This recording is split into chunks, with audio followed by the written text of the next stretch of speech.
Welcome to the 23rd episode of the Purple, Yellow, Red and Blue podcast, a Portugal the Man podcast. On this podcast, I'm joined by a guest today to talk about what's going on with Portugal the Man, new releases, we have two, updates about the band, live shows, this sort of thing, catching up with guests, chatting to them about the love of the band, experiences, and how they discovered PTM. You can find this PYRB podcast up on YouTube, Spotify, and Apple. Thank you to Liam for doing podcast artwork and general helping around. My name is Mark, and my guest joining me today is... Hey Mark, I'm Justin Adam K, calling in from Providence, Rhode Island.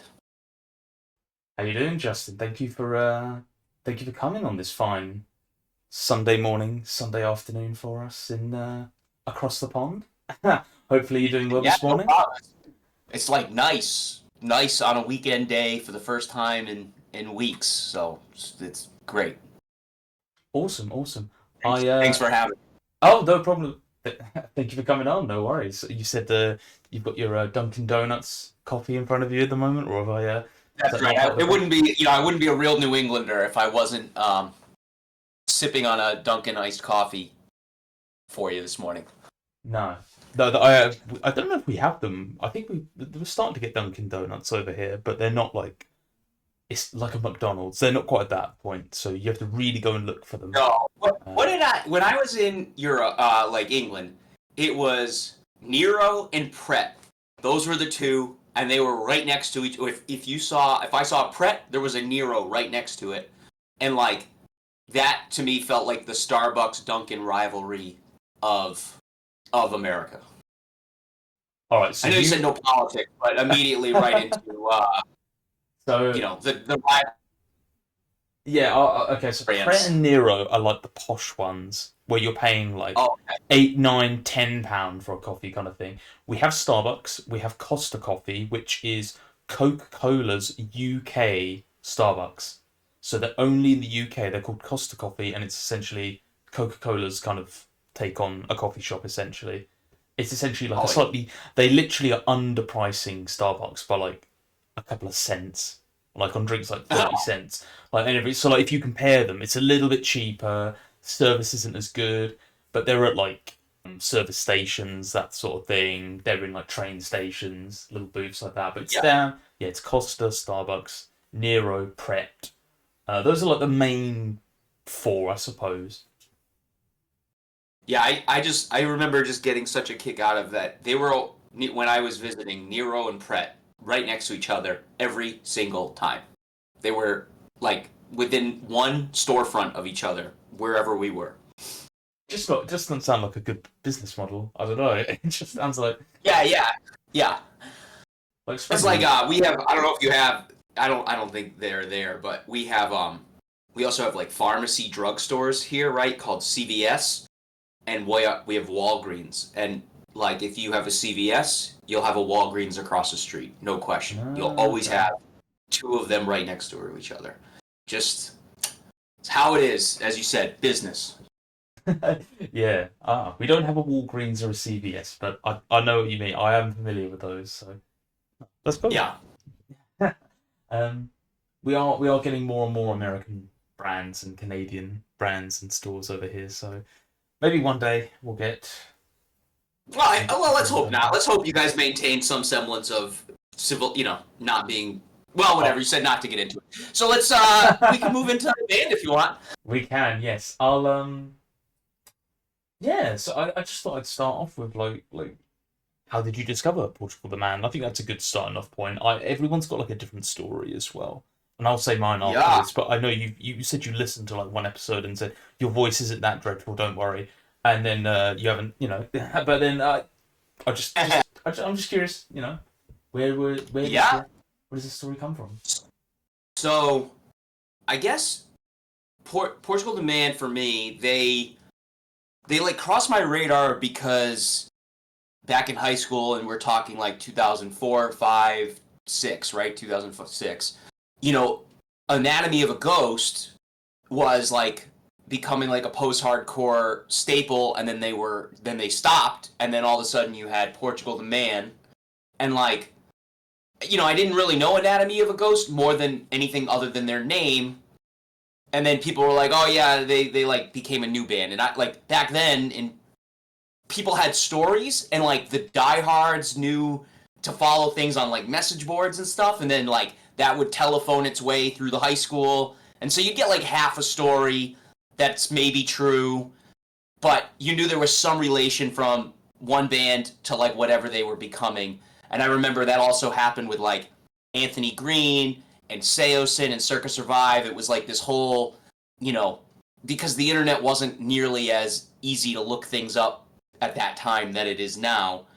So that's like how I was familiar with them, but I don't really think I gave them the time of day until closer to Satanic Satanist times, like maybe right before that, because I was like getting into, I really loved Churchmouth as an album, and then like at the same time I like found that album, Satanic Satanist was like coming out, and so then I got to like experience that release cycle, and then ever since then I like never let up. I was, you know, with it for every album, and I just thought it was like, back then I even remember it was kind of crazy that Satanic Satanist had just come out, and then before you knew it, American Ghetto had just come out, right? Like it was, that was crazy for a band to be releasing an album a year, when it used to be like 2 to 3 years between albums for most bands that I liked. But anyway, yeah, so that's kind of how I got into it, and then saw my first Portugal the Man show. I pulled it up my spreadsheet, October 18th, 2009, at the Paradise Rock Club in Boston, which was great. You know, that's less than 1,000 people. That was a sick show. Wow, well that is a story there. So you are, I would class you as an OG then, being kind of a fan for over 15 plus years. Definitely OG, Yeah. like before me as well, before I discovered them. So kudos to you. That is pretty cool. So did you say you were tracking them kind of in 0405, or no, sorry, you said you discovered them Like around the time of... They were familiar, like the name, I don't even know, like the name was floating around for sure my senior year of high school, Okay. which would have been 2006.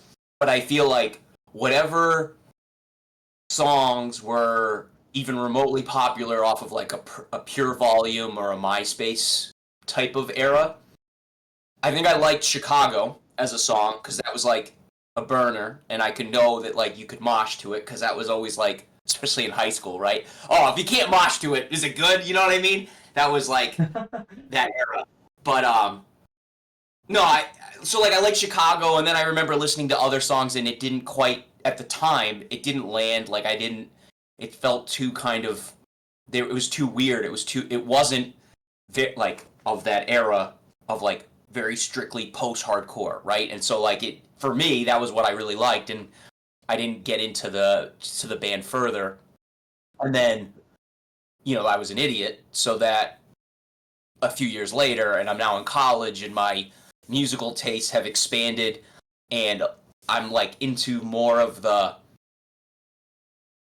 I don't know, this is like stupid, but like the more progressive rock of the emo, screamo, post-hardcore world, right? So like I really loved Mars Volta, I really loved Circa Survive, I really loved The Sound of Animals Fighting, which Portugal the Man ended up doing a bunch of remixes for. So like, as I'm starting to expand what I want more musical talent in these artists, I realize, oh, you know, I went back to Churchmouth, I went back to Waiters, and it was like, oh, this shit's so good. Like I was, you know, this is like so good.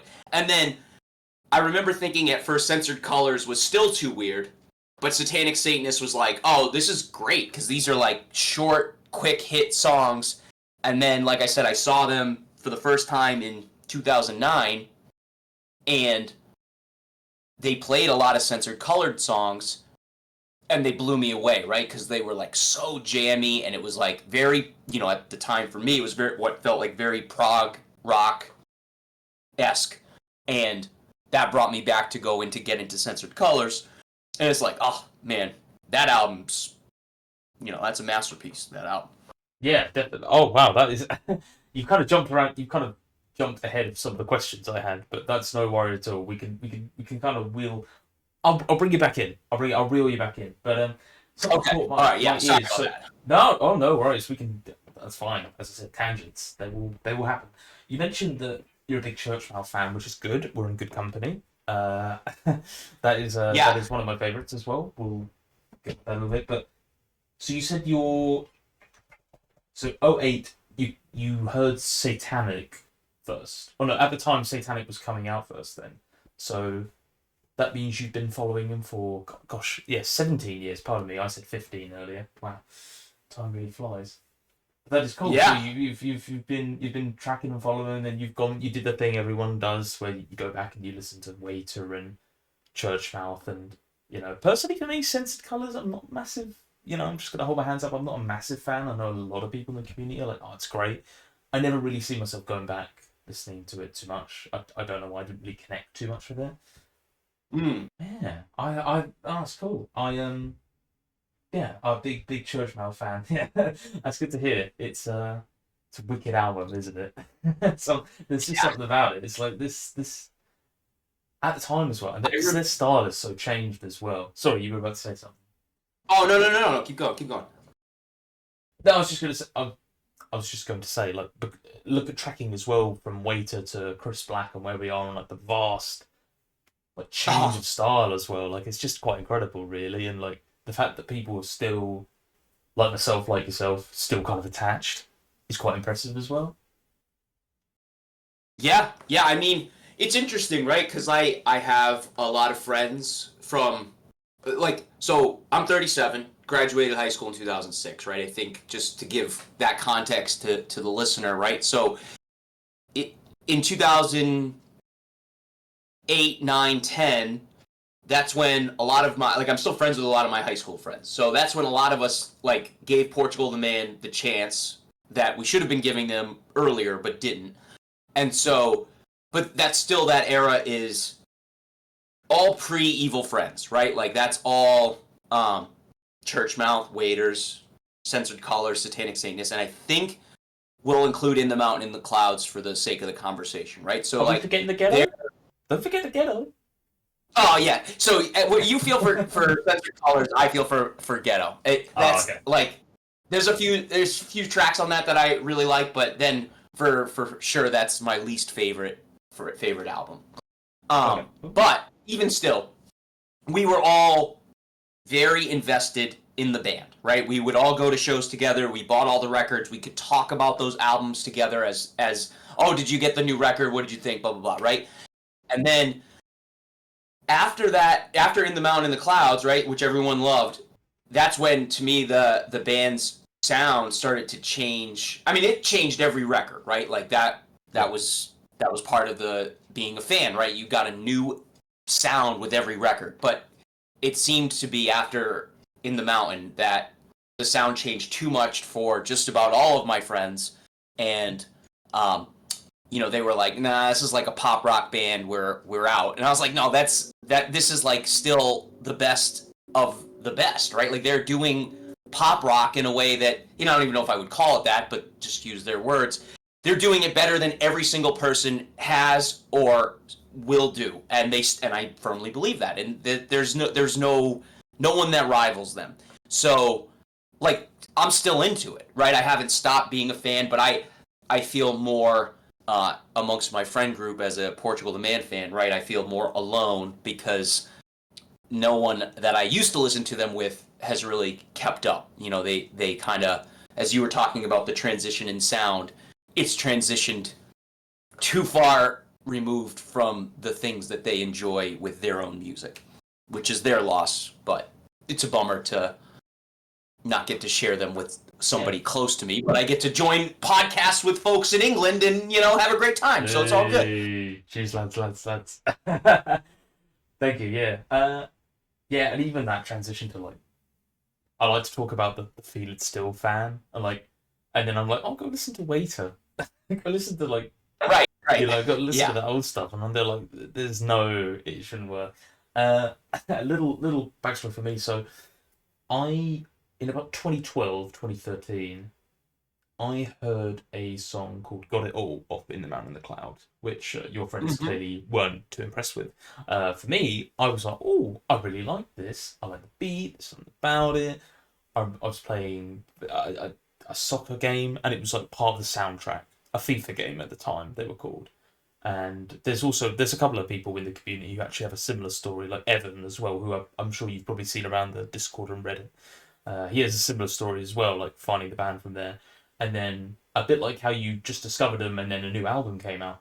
I just discovered them and then Evil Friends was coming out and I was like, ooh, tack onto that. And I really liked the big hits from Evil Friends, like Purple, Yellow, and Blue and Evil Friends and Modern Jesus and Holy Roller Hallelujah and Hip Hop Kids. And... Evil Friends does not miss. It is incredible. It is such a fucking banger record, start to finish.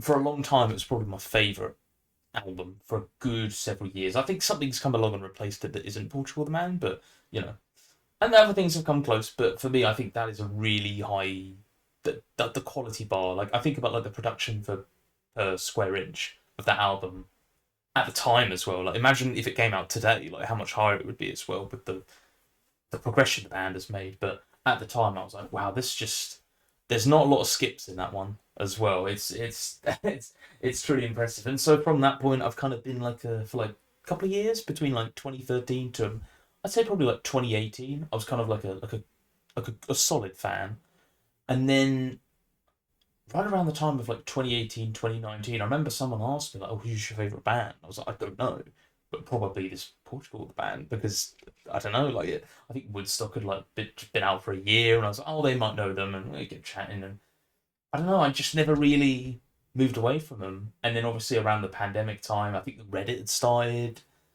like a bit before that, and then the Discord, and there was a community of people, and I've kind of been dipping in and out, but fully in it for a good couple of years now, and I've been doing the show for on and off for 2 years, which is kind of mad, really. I should, actually probably close to 3, and that's grown. I've definitely got better about that. So my story's kind of weird. It's kind of been 12 years, 12, 13 years of kind of in and then in a bit deeper and then kind of just naturalized in the hardcore scene, even though personally I haven't actually seen them live yet, unfortunately, Justin. They have just kind of they have evaded me in my adult life. I think last time they came over, I was actually in between jobs for like the 1 month that they were kind of over here in London. Kind of, so it was like, well, I have to be an adult. I have to do the right thing and get an actual look for a job. So, but I'm getting the inklings. We'll talk about like touring and stuff a little bit later, but like I'm getting the inkling they're coming back. So I'm looking forward to seeing them at multiple shows as well. Uh, if things are a little bit different, I'll be going to Portugal to see them as well in like a couple of months, but I don't think I can quite make it. But there you go. There's my backstory of like hearing them and like jiving with them, and then kind of following them from there. A little less, yeah, and then trying to get as many people to jump on the bandwagon as well, which I've tried, but yeah. Yeah, hell yeah, that's awesome. What's your like? What's your it's like a weird question. What's your musical background? Like, where are you coming from like a scene, right? Like, I feel like Okay. Yeah. Okay. Okay. My first, because I'm a little bit younger than you. I'm 28, so I'm like a hard millennial, kind of just avoiding Gen Z. My first album was Gorillaz, the 2000, I think 2005 one, with like the four heads plastered. If you know them, if you've heard of them, that obviously my I've heard of the Gorillaz. I think at the time they're a little bit less known, obviously, and then over here there was a big Blur versus Oasis thing. My dad was a little bit more of a Blur fan, so like he kind of was, oh, listen to this and everything, and I wasn't really too hot on music growing up. It really did take me until I was like maybe 16, 17 to kind of find that sound that was like, oh yeah, I associate with this. So that's kind of my background, and then I kind of just picked up music from just hearing it in public, in media and things like that. Never really like seeking it out. Gotcha. So yeah, I guess like you weren't an emo kid. No, I was the if I had to describe myself as a kid, I was the fat kid who didn't know he was fat. I was like the shy kid who's like, everyone kind of got along with me, but no one was really like too. I had like a few close friends, but like, yeah, Definitely not emo, but I have friends who are in that circle. I definitely say, yeah. Yeah, yeah. Because I just to kind of circle back to the where did my fandom of Portugal the Man come from? It's all rooted in what everything, even to this day, that I still listen to musically. Like I can trace the roots right back to high school of like, oh, they were in this band who was in that band, and like it was all the bands who toured. They were, nobody played anything bigger than 2,000 people venue, right? Like, and so I don't know that but I was curious if like that is other people's experiences as well. It's Which it sounds like it was not. Cool. Everyone's experience is honestly different. Like I remember Oh talking yeah. to one. I've talked to one fan on here who literally was like, I just heard "Feel It Still," and I checked back, and I was like, their whole catalog's really fucking good. So I'm just gonna like check in on them. Like we've had everything Yeah. from that, and then like some of the hardcore fans like who've just been like fans from like '06 as well. Like literally from Yeah. like day one, like Waiter, I know they were really big in Germany originally, but obviously the US is their homeland. Um, so yeah, just picking up fans from there. um, I'm not related to Zoe as well, funnily enough. Some may think, but I'm not. Yeah, you mentioned your first show was in 2009 in Boston. Nice little sub 1,000 gig. Those are the really good ones. I don't like the big. I've done a 5K room and that was too much. That was like okay. Yeah. There's like there's like a little bit, there's personal space, and then there's like a little bit, I don't mind the mosh pit, but so that's pretty cool. Tell me a little bit more about that show then, if you remember. I know it's, God, 16 years ago, Yeah. but like, what were they like? Yeah. No, it was truly like a game-changing show because I think honestly, like I've been going to, I don't know, I could do the math on my spreadsheet, but a few years back, pre-pandemic when I had done it, since 2006 to like 2019, I had been I could do the math, and I averaged 3 shows a month every month since 2006 to 2019. And then obviously the pandemic really skewed that.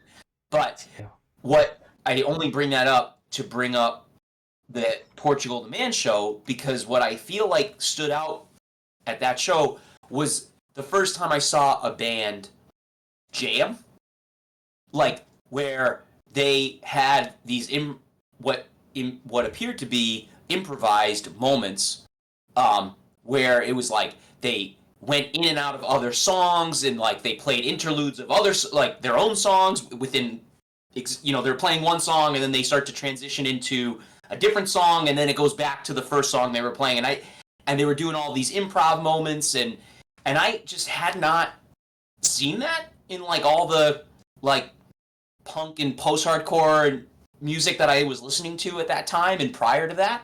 And so what it reminded me of was the Mars Volta, which I don't know that I had seen them yet, but I had been a big fan. And so I felt like I was watching just a mini Mars Volta. That's what me and my friend that went to the show felt like. And that was just so cool. And they had a crazy light show, and it was just like this very unique experience, even from all the other shows that I had ever been to. And it became sort of like my standard of what a good show is, and I still to this day kind of compare most live shows to, oh yeah, well, was it as good as like when Portugal the Man did, they opened with Yes, talk about today's lineup of shows, right? They open up with Yes, they have a crazy light show, they bring out, in this case, Snack Time, right? That's who they're playing with right now, where that has like all the horns, and it's just like, it's nothing, sure, it sounds, they played the studio tracks, but at the same time, like they're making them unique to the live experience, and like that's what I find great joy in concerts. And so that's what that 2009 show set off for me. I couldn't agree more with the fact that I think a statement I've heard before was you know a good band's good when they play better live than they sound on the like album. And I think Portugal Man 100%. they get that boost, don't they? They absolutely, which is annoying for me because I've only seen VODs and things like that of live show clips, and I'm like, man, I'm kind of missing out on the experience. But I can kind of pick it up really. Like I'm looking forward to it. You mentioned a spreadsheet earlier as well. You've mentioned it twice actually. Like, can you tell me a little bit about the spreadsheet? Oh yeah, sorry. So I No have a worries. spreadsheet of every show with every band and the date and the location that I've seen because I tried to collect ticket stubs to have that memory, Hmm. but more and more getting a ticket stub is like a non-existent thing, and I still felt like, oh, I want to have this log, right? Like my dad growing up, he was a big music guy, and he'd always be like, "Oh, I think I saw that band," or make sure you save all your stubs, right? You need that memento. You need to like remember that experience. And as I got started seeing a lot of shows, so it was like hard to keep track of everything. And then I stopped getting the stubs because everything was digital and very expensive sometimes to like have a ticket shipped to you compared to just having it on your phone. So yeah, I just one day I was supposed to be working, wasn't working, and put every show I'd ever been to, cataloged it into a spreadsheet using my ticket stubs and from memory. And there was a website called Last FM. I don't know if you ever used I, that. I've yeah, I've heard that one. That's the people use that for like past gigs and like they see what the set list was, wasn't it? Yeah, I guess I don't remember the set list piece, but you could definitely like before Facebook had events that you could say you were going to. Last FM Oh, was this okay. website that let you track what you were listening to, and they had events and they had the concerts that like existed. And but they should have, maybe they have the set list now, but when I was using them they I, didn't. I hate And to cut in. I'm thinking of a different website that does show set list. I'm thinking of Setlist FM. That's what I'm Oh, thinking of. Setlist FM. Yeah, love I'm thinking of Setlist them. FM. That's I was thinking at this point they should be integrated. If Last FM and Setlist FM are not integrated, they should be. Um, but yeah, that's so that between I still have my account to that, and I could go in and I could see what I went to in high school because like I would add the events myself if they weren't there, thinking like, oh, one day I'll want to refer back to this. But then I didn't really keep up with it, and then I was like, what between the stubs. So then between the stubs, that website, and my memory, I have a definitive list in this spreadsheet, and I could, you know, now I can refer back to it because I Yeah. couldn't. I could have told you I saw my first show, Portugal the Man, at Paradise Rock Club, but I wouldn't have known the date or the opener. So now I have both. No, you haven't. Yeah, I love a bit of cataloging as well. I get that. I used to be a big collector, but there's just less things to collect nowadays. Everything's become less tangible, less like tactile. As you mentioned, pretty much every ticket is an email thing, or you're on it's on another app or something, and I kind of appreciate that. I mean, I remember showing you before a couple of days before. I actually make like a I don't know if I showed you actually. I like track all the information from the shows that I do. I like put a little description in the time, what song I use for the quiz, which you're not getting out of, and all those little things at the end, just to kind of like keep a track. Because if no one, if I'm not keeping a track of it, who is? Plus, I'll forget. Like, Right. have I done a song from Woodstock as the quiz? Yes, I have. I've done two. Maybe there'll be a third. You never know, and that sort of thing. So I appreciate that, and it's not a bad idea. I do that with. I'm a big football fan as well. I kind of track the matches I've been to. There's a couple of good apps for that as well now, which is quite nice. So it's kind of good to like take it from there. I mean, it's going to be hard to do every single one I've ever done, but yeah. So no, I love that actually. A little tracker for what Between you've been up my to. show, I have a show spreadsheet, and then I have I have a big vinyl record collection that is also cataloged quite extensively in a spreadsheet as well. Even though discogs.com exists and you could track stuff on there, which I do as a backup, but I still have my own sheet. Awesome. Moving on Music to fans love making lists. You know what I mean? It's just yeah, like a thing music fans like to do: make lists. yeah. I couldn't agree more. Yeah, I quite like that actually. Yeah. I kind of like playlisting as well. I know that's like slightly different as well, Oh but yeah, another list. Yeah.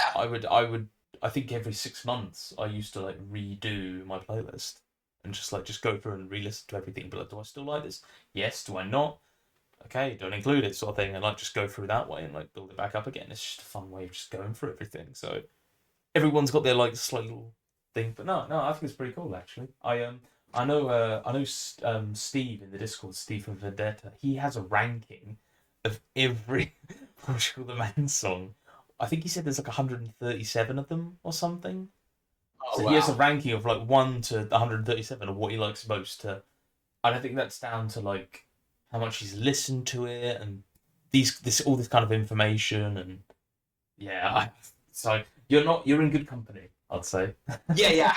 That's crazy to go song by song because I if I were going to do that with a band, I'd actually do. I don't know if you listen to them, but it's their band called Circa Survive. Did you Yeah, a ever couple of people come have across? actually mentioned. Yeah, a couple of people on here have mentioned it before, and they seem like a very like affiliated band to Portugal the Man. So I do need to check them out. But you also mentioned Mars Volta as well, so which I have not Oh heard yeah, of. really? Wow. Yeah, Yeah. No, so there I, you I have it. feel like you should. I think so.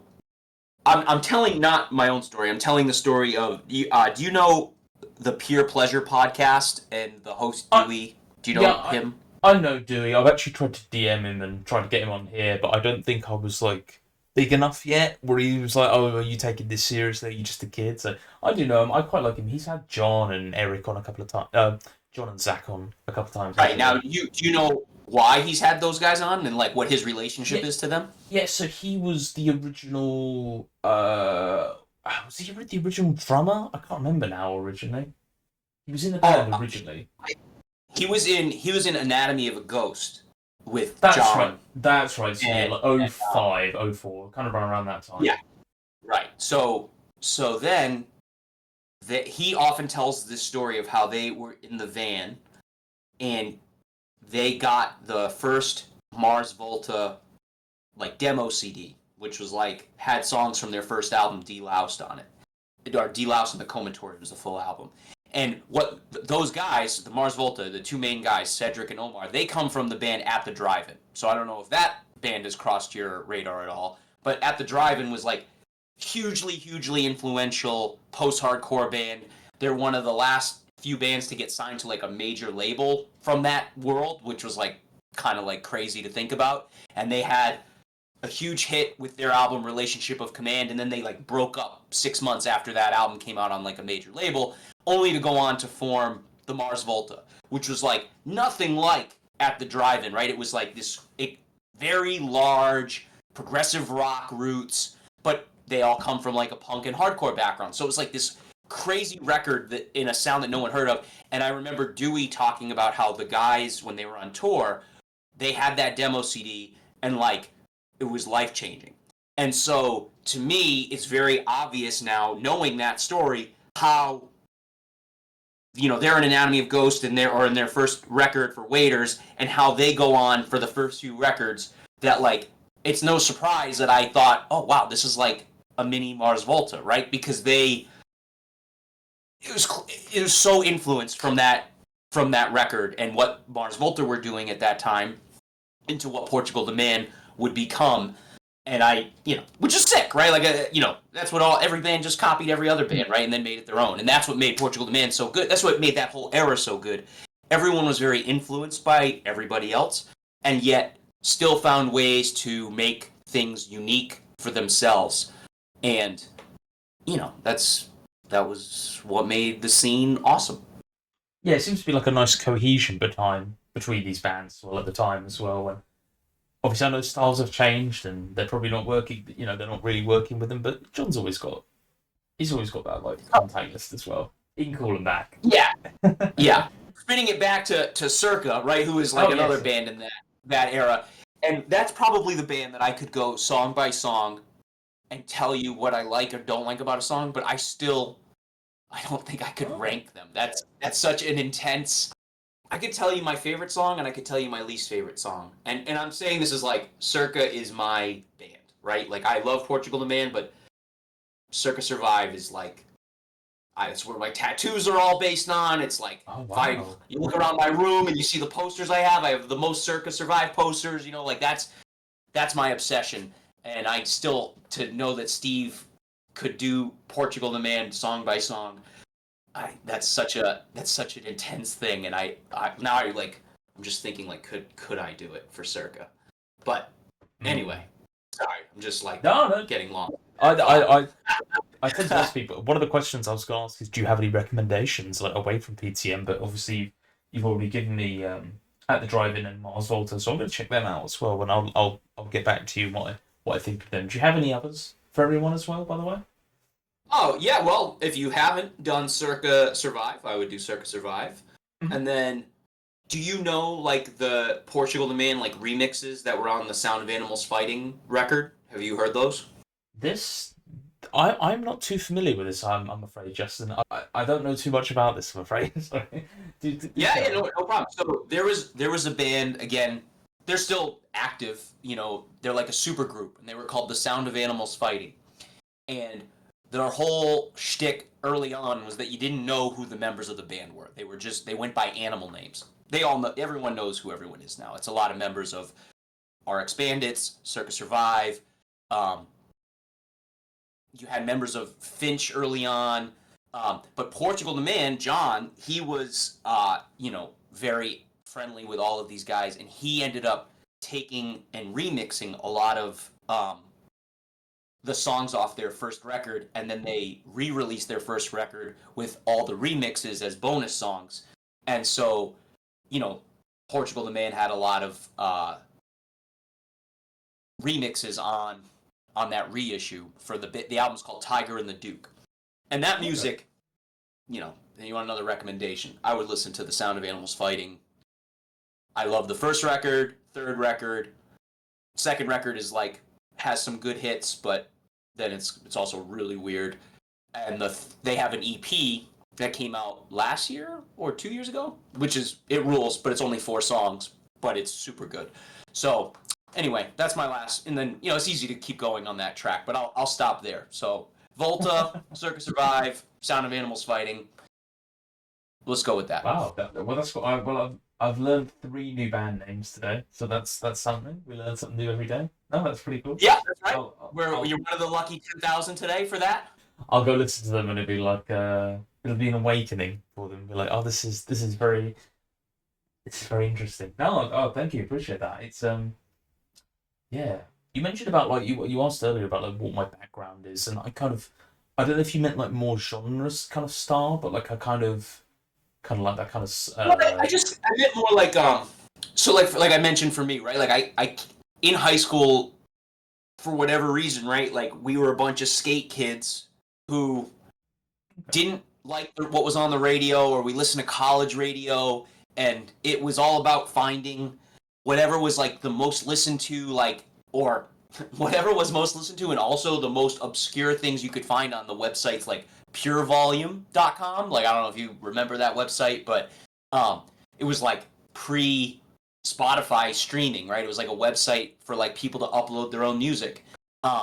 And it was who was getting big on that. And so, everything kind of stemmed out of drive-through records, right? You had Newfound Glory and Dashboard Confessional and Early November. For me, all the early pop punk emo things, and it just snowballed from there, from freshman year of high school all the way to now. I'm just in iterations of all of those artists and whatever they're doing today, right?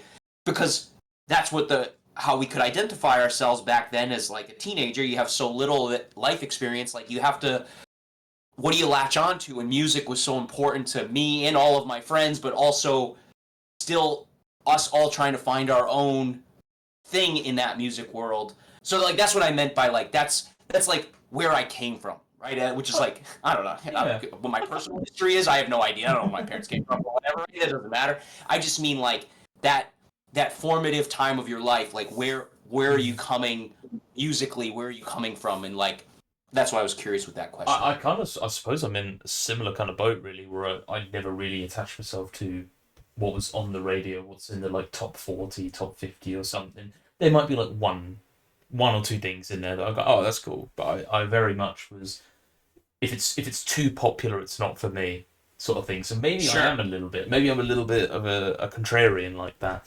So, but I kind of like genre wise, kind of like I really enjoy. I've just said about 5 times. Sorry, everyone. um, well, at the moment, really into psychedelic rock and things like that. One of my favorite Oh bands yeah. at the moment is Pond. I don't know if you're familiar with them, but they are No, they're I've never fucking heard of them. they're out of Australia. They are the touring band for Tame Impala, essentially. So Oh, okay.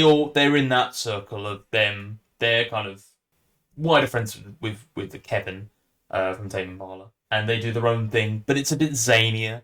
It's a bit wilder.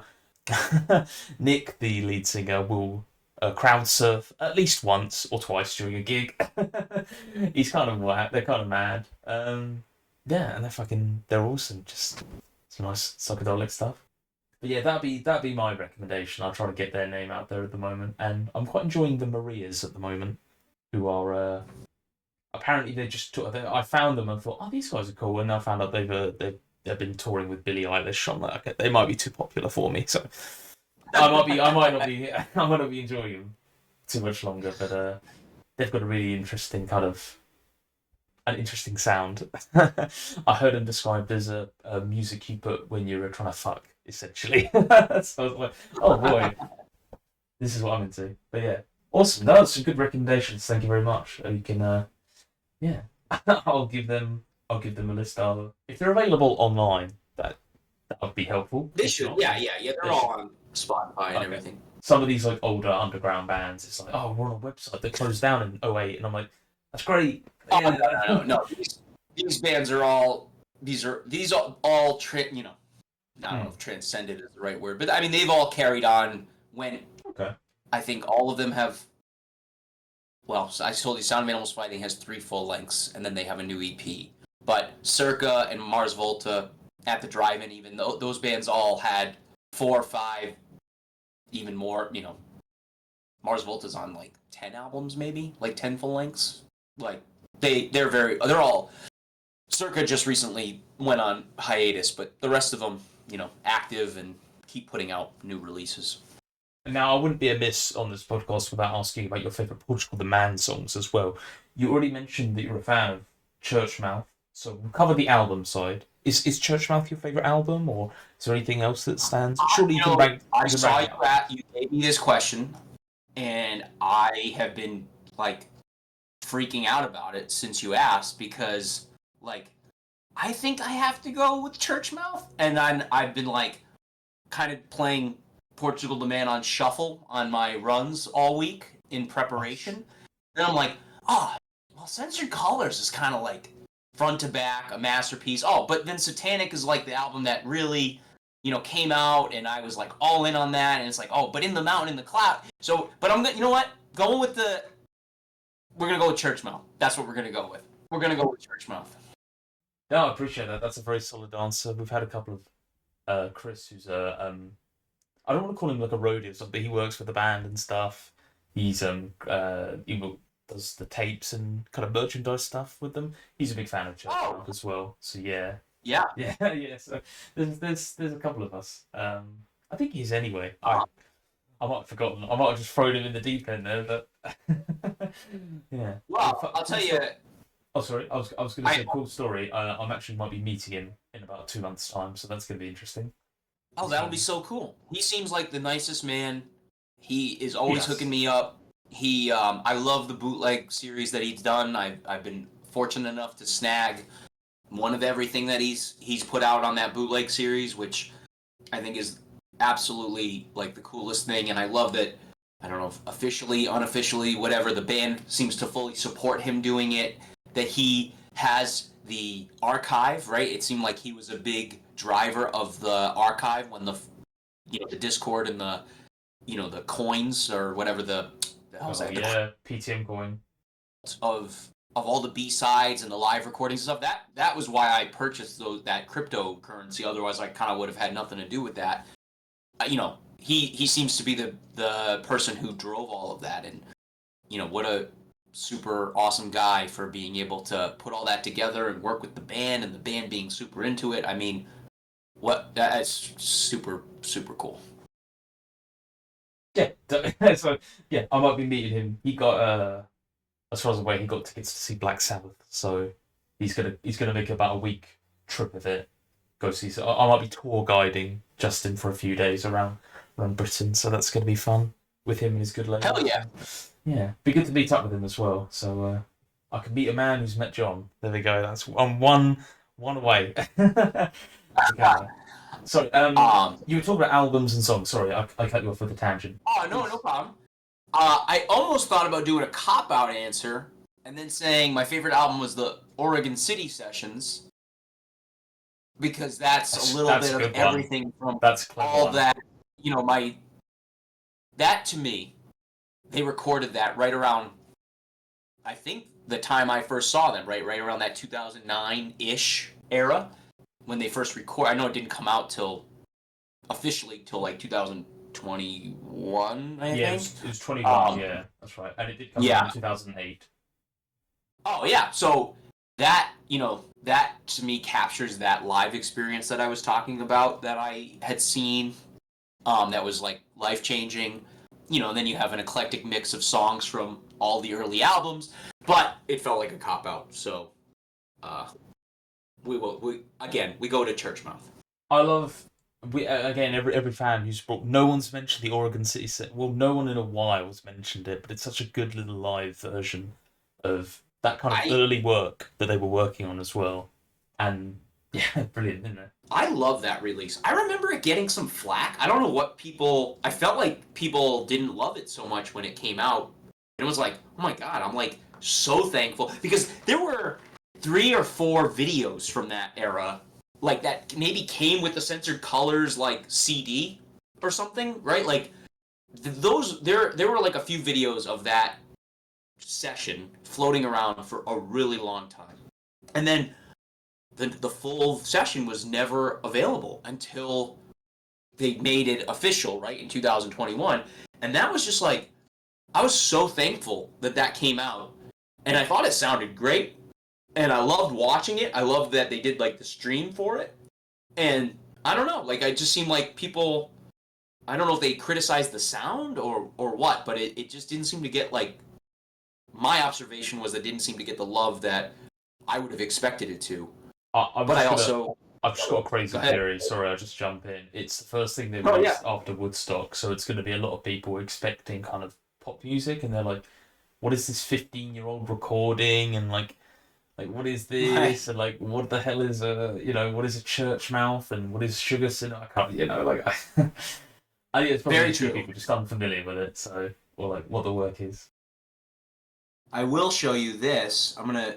Oh god, this was maybe harder than I expected it to. I was gonna share my screen. So this is right around that same. I guess this might have been 2011, but this is me and a few of my friends meeting the band before their show in Providence that year.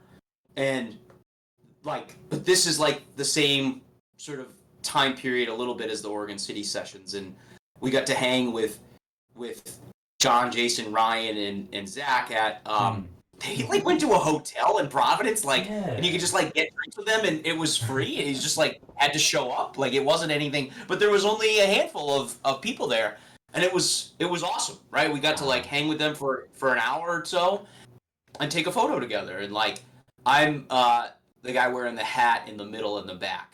Oh, okay, yeah. Yep. And then it's my 3 friends in front of me, and then the band on the side, and that was just like such a cool time. And I know they did this like across the country for that whole tour, and that was just like, it's just so cool. Yes. They're still super down to earth, and I just think that's dope. But talking about the Oregon City sessions and that show made me remember that like this happened. No, that's pretty cool. Thank you for showing me that as well, because I was going to ask, like, have you met the band or any live show experiences where you've met them as well? So you've actually already answered that question there. So that's cool. God, they look so. John looks so youthful there. Yeah, they're all real young. Real young. Real young. Although it's short hair then, because like feel like for a while, prior to that, his hair, they all the guys, they just had like such long hair with mustaches. They looked out of the 70s. Yeah, those old John. If you watch that, aka Yeah. M80 the Wolf music video, you're like, that is not John Gawley. You're like, that is Right. Mop. Yeah. Mop Gawley. So I think you're right with that theory of the Oregon City sessions being just post Woodstock and being kind of too back into the catalog for people to understand. Like that's where they came from to what they are now, and people just maybe weren't feeling it. Weren't feeling it still, you know? Weren't feeling it still. No. How unfortunate. But yeah, what is your any other like experiences meeting up with them, like talk to them or anything? I don't think so. I think it was just that. Like I've seen him a bunch since then, but Wild. Like seen them at shows, but like as a a fan watching a show. But I don't think I've ever like crossed paths to say hi or anything, other than like the occasional, John replies to my comment in Discord. Maybe once he did that, which was like that was really nice. So yeah, that's probably the only time I met them. I think is that time at the hotel in Providence. Yeah, my experiences. That's pretty cool. Glad you got to meet them as well and got a nice little group picture at the time. I've talked to John for about 30 minutes online. There was a Discord Q&A about 3 years ago now? 2 years ago? I can't remember now. It was so long ago. And it was like people can come up, and it was hosted by Chris as well, actually, funnily enough. And I got to talk to him for about 30 minutes. And it's on the channel. It's on YouTube, so I can go back and listen to it.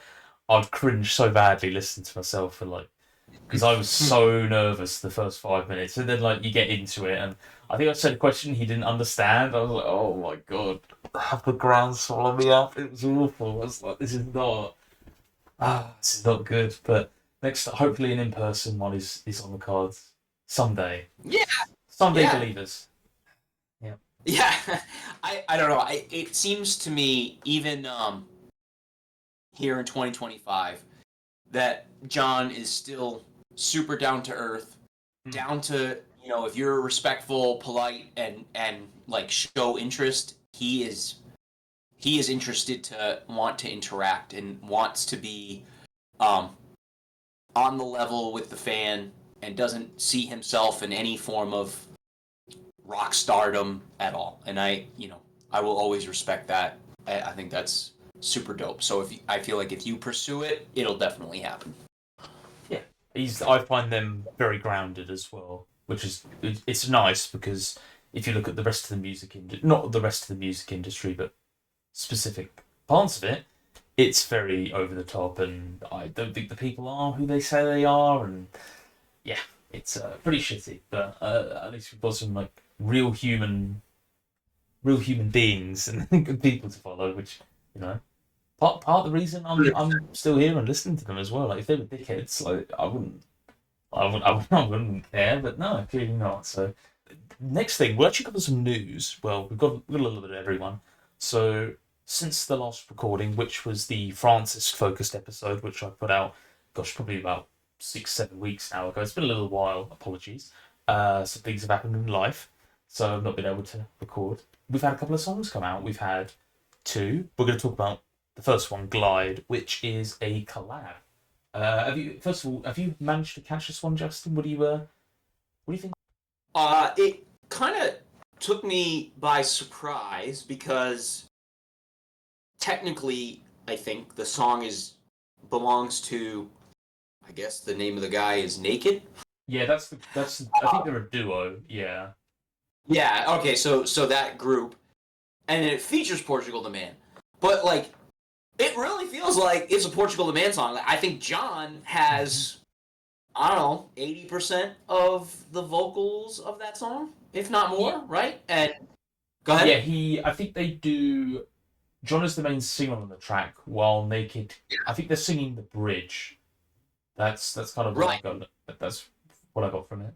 Yeah. So like, to me, and that's why we're talking about it, I guess, right? It feels more like a Portugal the Man song than it does a NEIKED song, and so in that, I've made sure my personal catalog has it listed under Portugal the Man featuring NEIKED and not the other way around. Ooh. So did that, lawyers. but NEIKED. But no, it's a cool song, right? Like it was nice to hear a new track, honestly, right? Like I felt like it's been a little while. It's been a little while, hasn't it? It's been a little while. The music videos have come out, it's been a little bit quiet. They've had a little bit of time to recover. Totally. And so, yeah, I dug it. It's definitely like a little bit on the, like, even for them, I feel like a little bit on the poppier side, which, is fine. I'm definitely not, if it's good, I like it. I am definitely not of the talk about high school, right? I am not like that anymore. I'm not like, oh, it doesn't fit in this genre, I don't like it, right? Like that's long gone. So yeah, it's a cool track. I definitely think I like Viz. I mean, we didn't get to it yet, but I think I like Viz a bit more. But yeah, what do you think of it? What do you think of Glide? Yeah, so the style is kind of upbeat. I'd say very upbeat actually. It's very different, especially when trying to do like a playlist and you're trying to like make this link to something from like Group Love, for example, which I tend to do. It's another band I quite like. They're quite friendly, so it's a bit weird to try and like mix it in, but like I'll put it in there somewhere. It's kind of chill, and the song's it's got like a nice tempo. I'd say it's moderate. Overall, I kind of like the song, to be honest. Yeah, I have listened to it probably tens of times already, and it's kind of in and around my like Spotify. I'm playing it like when I'm just putting music on. I'm like, oh yeah, the new stuff kind of at the top of the like songs or whatever. So like the most recent stuff. It's in the rotation. I think it's kind of a chill song. The guitar sounds very like ethereal, kind of almost dreamy. I don't know if you get that. Yes, and the rhythm's quite funky as well. Sorry, man.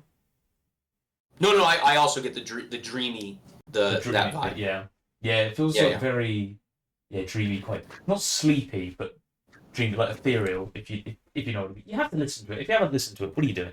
Come on, enough. Yeah, don't be. I guess that's I think the big takeaway, right? If you thought, oh, it's just like a John featured for a quick chorus or a verse or something, it's like it's not. It's very much the inverse, isn't it? Treat it like a Portugal the Man song first.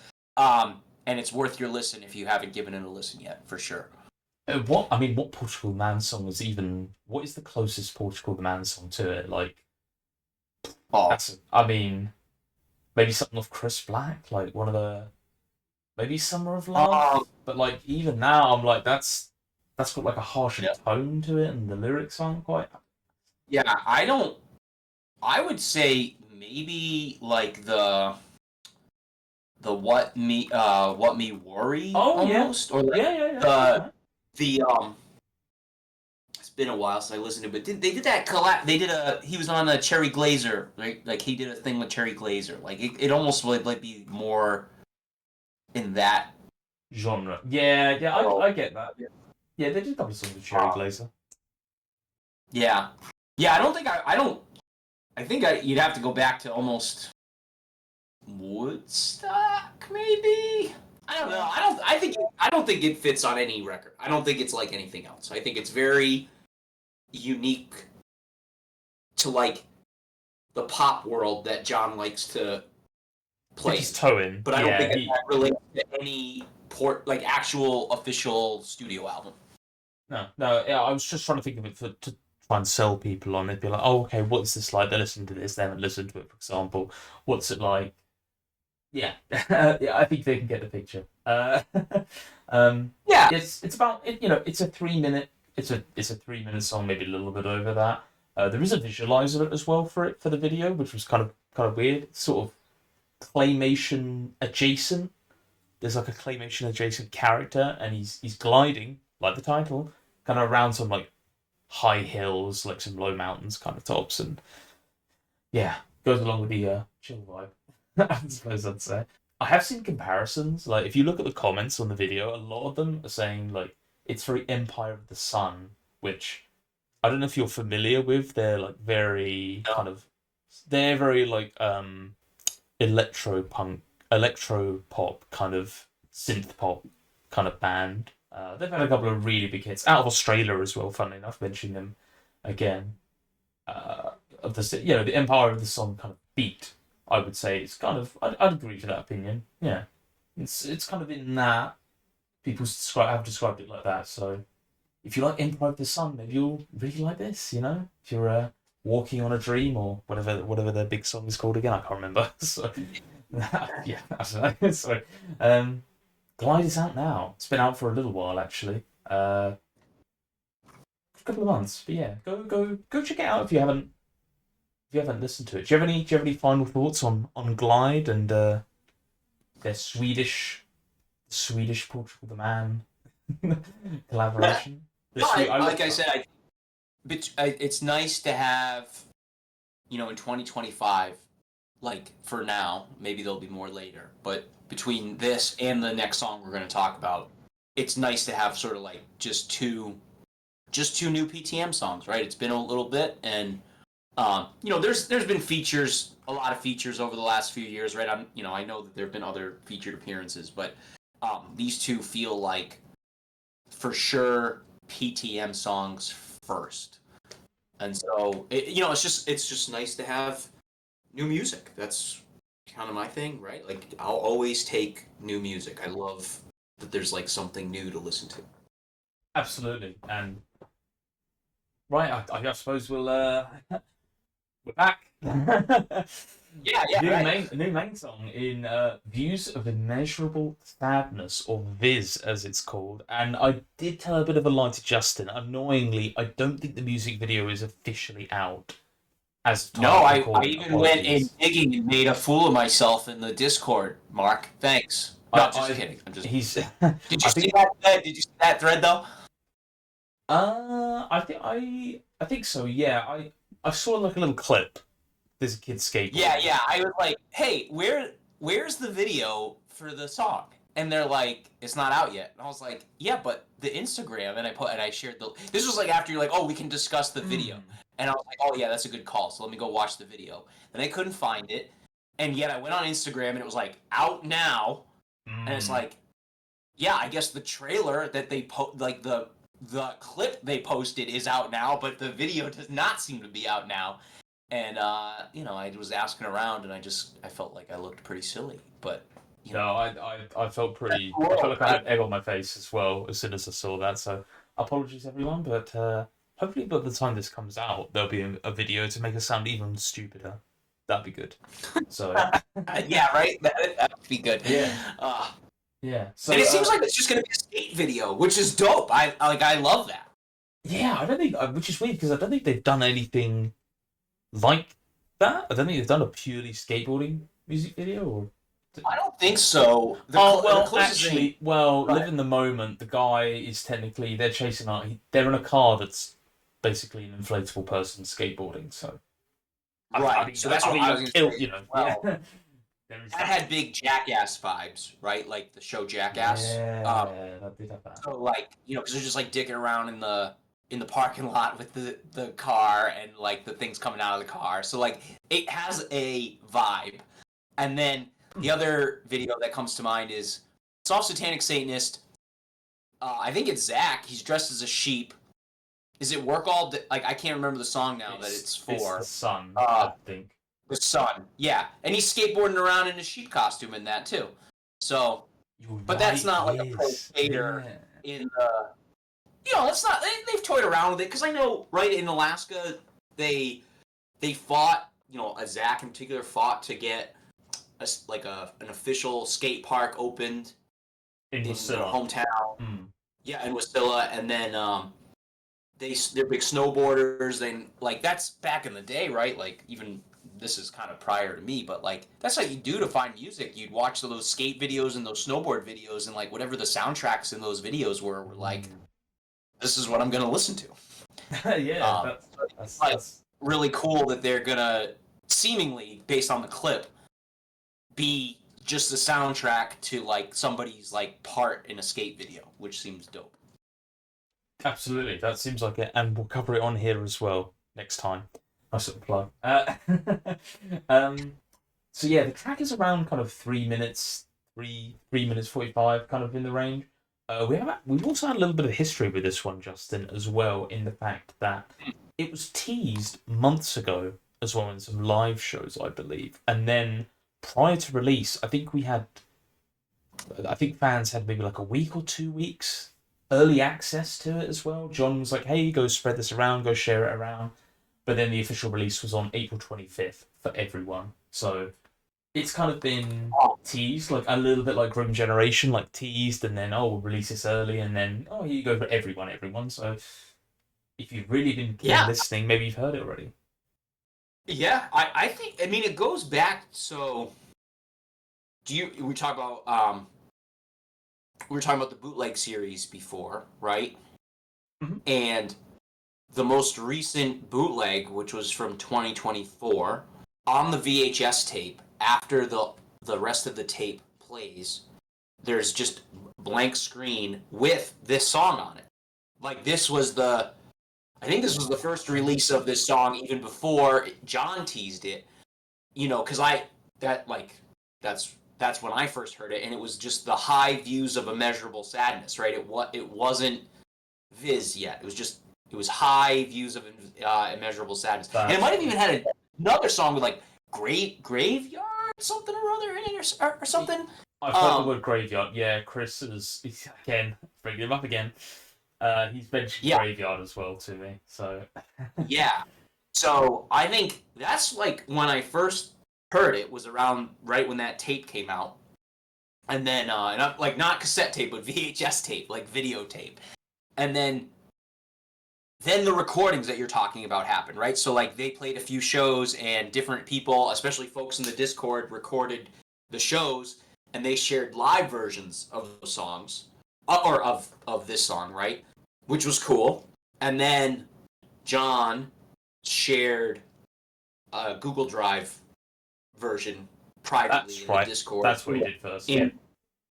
Which he did just to the folks that still are in the coin, the cryptocurrency channel from way back, that like if you're in, and I don't know if you can get back to it. He did it there a long time back, and then he re-shared it to the Discord, like you said, like a few weeks before it came out officially, like whatever that was, April 25th, when it officially came out on the streamers. The streamings, yeah. So, yeah. So it's had it's had quite a run really already for being not that old of a song. Yeah, it's kind of unusual. Maybe he's toying around with like teasing us. He loves it, doesn't he? He loves. Yeah, if it was up to him, I think he'd release stuff a lot sooner as well. Like he definitely seems like the kind of guy. Like he definitely like. I mean, sorry for legal reasons. Somebody leaked Chris Black 3 days early. I don't know who. Jim Gawley. I'm not sure who that is. I don't know. He just. But yeah, so I get the feel he's like loves giving to the fans. Yeah, I mean he's definitely taking things more into his own hands of late. Just to tangent quickly, right? He's got the now I feel like he says it a certain way and I'm not going to say it right. The Nick County. What's it? Is that how you say it? I'm saying it like that. Yeah, I've been saying Nick. Yeah. Nick. I think it's a Nick. Is like his little sub label now, where he's been like releasing kind of whatever he wants under that, which is great. Like I feel extremely lucky to have the Royce Hall vinyl that they put out from like that couple of shows they did live. They pressed that live show onto vinyl, but they couldn't sell it online officially. They could only do it through like their merch table for I guess legal reasons. I'm not 100% sure, but it's all under that new sub label that he's running, and then like the album art for Viz has the same logo, right? That the Nick County, which is cool. Yeah. I just like that he's kind of leaning into like the bootleg world, to your point, to seemingly get stuff out into the world faster, sooner, just let the world have it. And I think that's a cool thing. Yeah, absolutely. So I mean, talk about the actual track now and let's find its history, but like, what do you make of so what are we calling it now? Views of Immeasurable Sadness, or Viz? not high Viz, Yep. just Viz. Yeah, because he seems to have dropped high out of the name. It's just Viz or Views or sounds.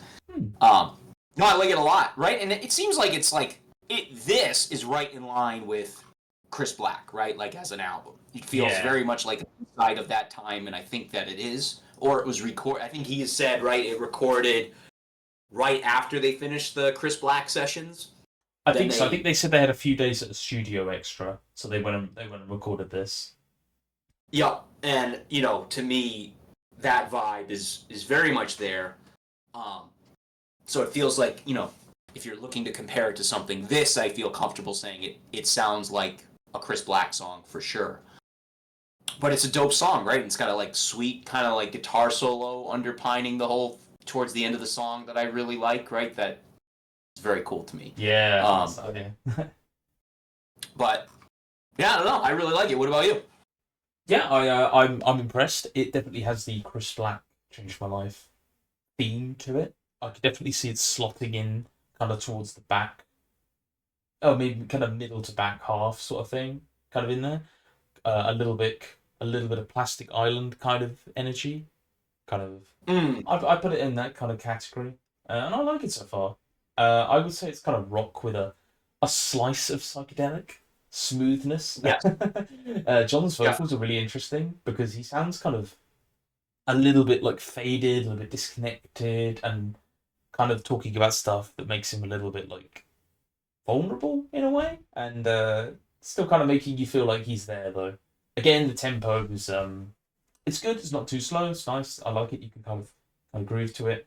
And that bit at the end, or kind of towards the bridge, you talk about like the guitar solo, where they kind of rip, kind of old school, kind of way to church mouth kind of era, kind of sort of thing you'd expect to hear on like Chicago, kind of when like they just jam out a little bit, kind of akin to what they do live as well. So I really appreciate that, and it's out everywhere. So I'm glad to have it. It's also in the rotation as well.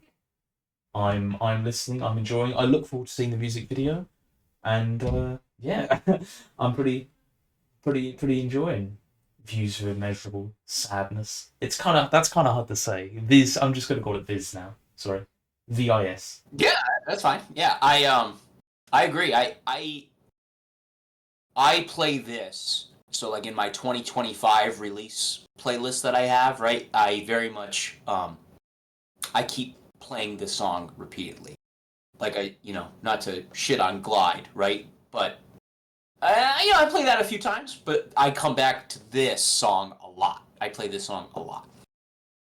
Yeah, that's fair. You're allowed to. That's favorites as well. Plus, I think they probably don't mind as long as we're listening to something that they're working on. I don't think they're too particular, but yeah, I'm enjoying this. I do wonder how if this was written around the time of Chris Black, that it just didn't make, like they just couldn't produce it in time, or they just couldn't find a place for it, or they were like, oh, how about a year and change later we'll release it, or actually almost 2 years to be honest, because Chris Black's about to turn 2 years old, which man, time is going fast, isn't it? Yeah, so it's had a little bit of history. I think most people who are like hardcore fans in the Reddit and the Discord have probably heard it in some way or fashion. I don't know if anyone made a recording or like anything. You're right, yeah, it used to be called Graveyard because it does reference Graveyard in the track as well. So yeah, this is that song. So I don't know how many more songs there are at the moment that are kind of floating around.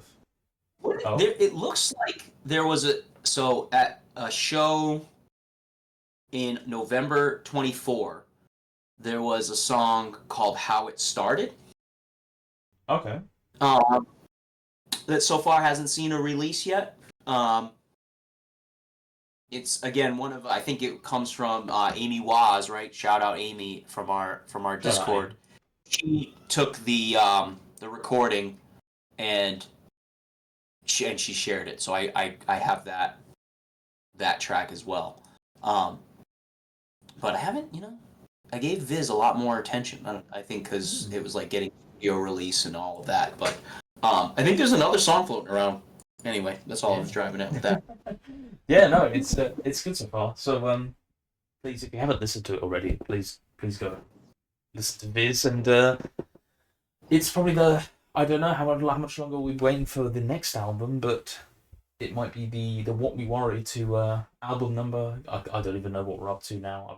I've forgotten, like 9 or something, 10. I don't know, but yeah, go listen to this. It's a good track. It's interesting, a little bit more old school. So if you're like a fan like Justin and you kind of prefer like the first 4 or 5 albums to the kind of prior 4 or 5, the pre-2010. Oh, I like it all. I like it all. I am not my friends. I am all in on everything. I love Chris Black. I love Evil Friends. Love Woodstock. Like, I am in on every record. He's in on every record. Awesome. Unless do you have any final thoughts on Viz to talk about, or should we go on? No, other than I was saying county, but I think it's country, and so my bad. Nick Country. Okay. Yep. Well, nice one. Yeah. It could be either. I thought it was county as well, probably. I'm so quick to like drop that R out of the end of the word. But yeah, I'm like looking at the album art for Viz, and it's country. So correction, fact check myself before we end the podcast. Country. Yes, and I think I'll take the opportunity to say, firstly, I'll say thank you, Justin. We've gone through your kind of history of the band and kind of your experiences and some cool stories and things like that. You bring a lot of knowledge, and some interesting things I've never even heard of before. So that is awesome. Cool. Well, I'm glad to thank you for having me on, and I'm glad to share. Oh yeah, but you're not completely out of the woods yet. We've got a few minutes left. We've got a few minutes left. The PTM Song game. How are you familiar with this? So it's like 10 questions, which is 20 questions. Oh my god, 10 questions! I'm very nervous. I don't want to do bad. One song from the entire PTM discography. Yes or no questions. I've got it written down here. The album and the song, or maybe not the album because maybe it's a single. But anyway, you've got 10 questions to whittle it down to try and figure out what song it is from the entire PTM discovery. And now we have Viz to add to it, so it's only getting bigger and harder. Are you ready? I guess so. You're ready? Yeah. Okay. Do you want a couple of hints I'll give you? You want to whittle it down by years and release? That's a good way. And a good question to ask towards the end would be, have we mentioned it today? So like if we've mentioned it before, and then I'll say, oh, well, yes, we have actually. So, but yes or no questions only. I'll let you begin with the first one. Is it pre 2015? Yes, it is pre 2015. Okay. Is it on an actual full-length studio album, or is it like is it on a full-length studio album? Full-length studio album, yes. Okay. This is a solid start. Yeah. All right, I've got to figure out now the. If you need to bring up I gotta the internet. Yeah, feel free to. Yeah. Let's see here, real quick. All right, so pre-2015, it is a studio album. Is it a song on an Atlantic Records release? Record label, Atlantic Records? So this would be In the Mountain in the Cloud and Evil Friends, is that correct? Or, I think, technically, Satanic Satanist got a re-release on Atlantic as well. So 3 albums in one, that's a good question. But the answer is no. No, it's not on Atlantic. Okay, so we're in... Not on Atlantic. All right. Is it on our shared favorite album, Churchmouth? It actually is. Yes, it is on Churchmouth. Wow. Okay. Oh my god. Did well. Wow, what question am I up to? I feel like that's question 5. That was 4. You've had 4 questions, so this is number 5. 4, and I got 6 to go, right? Mate, you're killing it. You actually did really well. All right, so we're narrowed down to Churchmouth. All right, so then, is it a song? Oh wait, is it in the first 6 tracks of the album? Yes, it is on the first six. Okay. First All six right. tracks. All right. I'm just gonna bring it up quickly, just in case, like you asked about the time or something. I completely forgot to do this earlier, so I'll just bring it up. Does the song? Oh, yeah. Does the song begin with the letter S? Yes. Okay, so we're down to 2 songs. We are down to two. Is the song